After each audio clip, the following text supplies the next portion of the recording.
CMRL മാസപ്പടി കേസിൽ കേരളത്തിലെ CPM ഇത്രകാലം പറഞ്ഞുകൊണ്ടിരുന്നത് ശശിധരൻ കർത്തയുടെ കമ്പനിയുമായിട്ട് പിണറായി വിജയൻ്റെ മകൾ വീണ വിജയന് ഉണ്ടായിരുന്ന സാമ്പത്തിക ഇടപാടുകൾ അത് രണ്ട് കമ്പനികൾ തമ്മിലുള്ള സേവനവുമായി ബന്ധപ്പെട്ട കരാറുകളായിരുന്നു. അങ്ങനെ സേവനത്തിനാണ് പണം നൽകിയത്. ആ പണം നൽകിയത് GST വരെ ഉണ്ട്.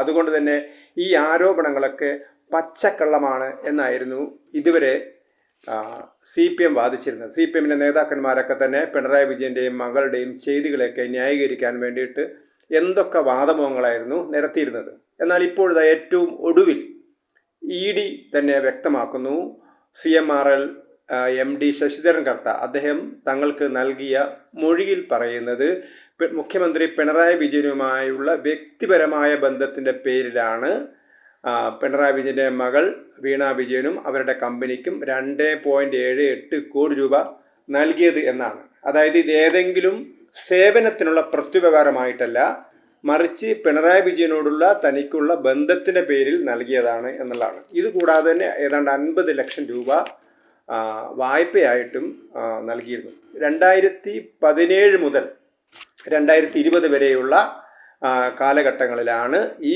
തുക നൽകിയത്. വീണ വിജയൻ 5 ലക്ഷവും വീണ വിജയൻ്റെ കമ്പനി എക്സാലോജിക്കിന് 3 ലക്ഷവും വെച്ച് എല്ലാ മാസവും കൊടുക്കുകയായിരുന്നു ചെയ്തിരുന്നത്. അതിൻ്റെ രേഖകളൊക്കെ തന്നെയുണ്ട്. ആ കൊടുത്ത പൈസയ്ക്ക് GST അടയ്ക്കുകയും വീണ ചെയ്തിരുന്നു എന്നുള്ളതാണ് നമുക്ക് കാണാൻ കഴിയുന്നത്. അപ്പം ഇതിൻ്റെ അർത്ഥം രണ്ട് പേരും തമ്മിലുള്ള പണമിടപാട് ഒരു ഔദ്യോഗികമായ ഒരു കൃത്യനിർവഹണമായി അല്ലെങ്കിൽ ഒരു സേവന കൈമാറ്റമായിട്ട് കണക്കാക്കി അതിനുള്ള പ്രതിഫലമായി കണക്കാക്കി അതിൻ്റെ GST ഒക്കെ അടച്ച് അങ്ങനെ ഒരു കള്ളപ്പണ ഇടപാടിനെ വെളുപ്പിക്കാനുള്ളൊരു നിലപാടാണ് അല്ലെങ്കിൽ തന്ത്രമായിരുന്നു പിണറായി വിജയനും മകളും ഒക്കെ ചെയ്തിരുന്നത് എന്നുള്ളതായിരുന്നു ഇതിനകത്ത് ഇപ്പം നമുക്ക് വ്യക്തമാകുന്നത്. കാരണം നേരത്തെ ഇതിനകത്ത് പരസ്യമായിട്ട് പിണറായി വിജയനെ ഉൾപ്പെടുത്താൻ പറ്റില്ലായിരുന്നു. കാരണം എന്താണ്, പിണറായി വിജയൻ്റെ മകളാണ്.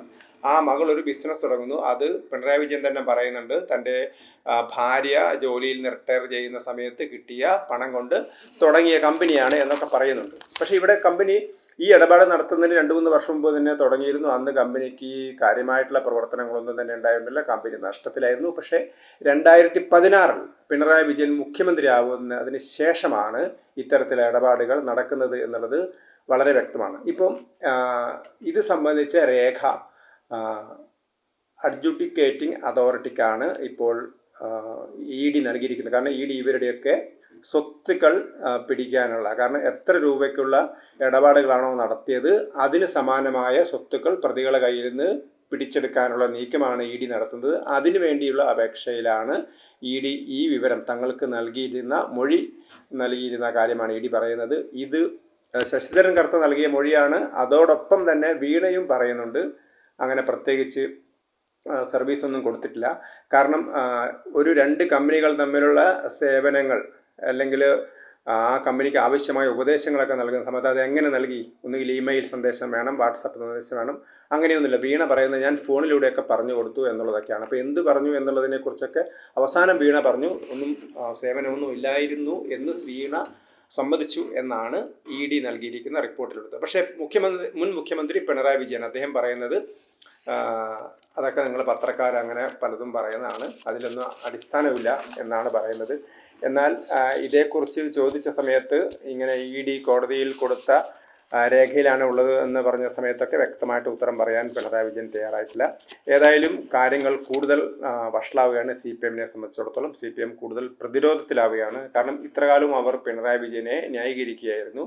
കാരണം പിണറായി വിജയനെ ന്യായീകരിക്കുന്നത് അദ്ദേഹം അന്ന് മുഖ്യമന്ത്രിയായിരുന്നു, പക്ഷേ അദ്ദേഹത്തിൻ്റെ മകൾക്ക് സ്വന്തമായി ബിസിനസ് നടത്താമല്ലോ എന്നുള്ളൊരു ന്യായം വെച്ചാണ് പറഞ്ഞിരുന്നത്. പക്ഷേ ഇന്നിപ്പോൾ വ്യക്തമാവുന്നത് EDയോട് തന്നെ ശശിധരൻ കർത്തയും അതുപോലെ തന്നെ വീണയും പറഞ്ഞിരിക്കുന്നു അങ്ങനെ തങ്ങളൊന്നും സേവനമൊന്നും കൊടുത്തില്ല എന്ന് പറയുന്നു. അപ്പോൾ അതിൻ്റെ അർത്ഥം സർക്കാരിൽ നിന്ന് എന്തെങ്കിലുമൊക്കെ കാര്യങ്ങൾ കിട്ടാൻ വേണ്ടി മുഖ്യമന്ത്രിക്ക് ഒരു വ്യവസായി നൽകിയ, കാരണം വിവാദമായ ഒരുപാട് ഇടപാടുകൾ നടന്ന ദുരൂഹമായ പല കാര്യങ്ങളും കരിമണലുമായിട്ട് ബന്ധപ്പെട്ട ഒരുപാട് കാര്യങ്ങൾ നടന്നിരുന്നു. അവിടെ സർക്കാരിൻ്റെ സഹായം അദ്ദേഹത്തിന് ആവശ്യമായിരുന്നു.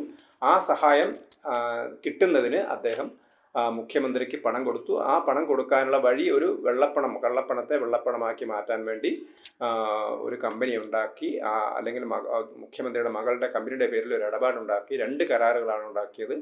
ഇതിൻ്റെ പേരിലാണ് പണം നൽകിയത്. പക്ഷേ ഇതിനെ ഇതുവരെ ന്യായീകരിക്കുന്ന CPM ഒരിക്കലും ഇനി അതിനെ ന്യായീകരിക്കാൻ പറ്റുമോ എന്നറിയില്ല. അതുകൊണ്ടാണ് ഇങ്ങനെയൊരു മൊഴിയേ ഇല്ല എന്ന് തള്ളിപ്പറയുന്നത്. അത് ഇനി കൂടുതൽ വിശദീകരിക്കേണ്ടത് ED ആണ്. പക്ഷേ 2024 ഏപ്രിൽ 17 നൽകിയ മൊഴിയുടെ ഭാഗങ്ങൾ എന്തുകൊണ്ട് ഇതുവരെ പുറത്തു വന്നില്ല എന്ന ചോദ്യവും വരുന്നുണ്ട്. ഒരുപക്ഷെ ഒരു ഇൻവെസ്റ്റിഗേഷൻ ഏജൻസി എന്ന നിലയിൽ അവർ മാധ്യമങ്ങൾക്ക് ലീക്ക് ചെയ്ത് കൊടുക്കാതിരുന്നാവും. ഇപ്പോൾ ഇത് സംബന്ധിച്ച രേഖകൾ അവർ കോടതിയിൽ അഡ്ജുഡിക്കേറ്റിംഗ് അതോറിറ്റിക്ക് കൊടുത്ത സമയത്തായിരിക്കും ഇത് പുറത്തു വന്നത് എന്നാണ് കരുതുന്നത്. നേരത്തെ തന്നെ SFIO ഈ കേസ് അന്വേഷിച്ചിരുന്നു. SFIO ഇത് സംബന്ധിച്ച എല്ലാ രേഖകളും കോടതിയുടെ നിർദ്ദേശപ്രകാരം EDക്ക് കൊടുത്തിരുന്നു. അതുകൊണ്ട് തന്നെ EDക്ക് ഇത് സംബന്ധിച്ചുള്ള എല്ലാ വിവരങ്ങളും EDക്ക് ഉണ്ട് എന്നുള്ളതാണ് ധാരണ.